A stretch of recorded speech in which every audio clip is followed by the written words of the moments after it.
আসসালামু আলাইকুম। মামলার নথিতে ৫০৬ এর ২ ধারা দিয়ে দিয়েছে।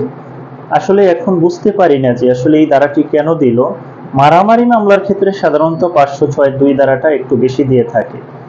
তো সাধারণত এই বিষয়টা আলোচনা করব। ৫০৬ এর ২ ধারা দিলে এখানে বলা হয়েছে যে কেউ যদি কাউকে মৃত্যু ঘটানোর হুমকি দেয় বা কোনো একটা গুরুতর আঘাতের হুমকি বা ভয়ভীতি প্রদর্শন করে অথবা আপনার অগ্নিসংযোগের মাধ্যমে আপনার মূল্যবান প্রপার্টি নষ্ট করবে বলে এরকম হুমকি দিয়েছে, ভয়ভীতি প্রদর্শন করেছে, কারো সতীত্ব নষ্ট হয়েছে কোনো নারীর, এটা ছড়িয়ে দিবে পাবলিকলি, এটা বলে হুমকি দিয়েছে, ভয়ভীতি প্রদর্শন করেছে, এখানে মৃত্যুদণ্ড বা ৭ বছর পর্যন্ত একটা অপরাধের হুমকি দিয়েছে বা ভয়ভীতি প্রদর্শন করেছে, সেক্ষেত্রে কিন্তু ৫০৬ এর ২ ধারা চলে আসে।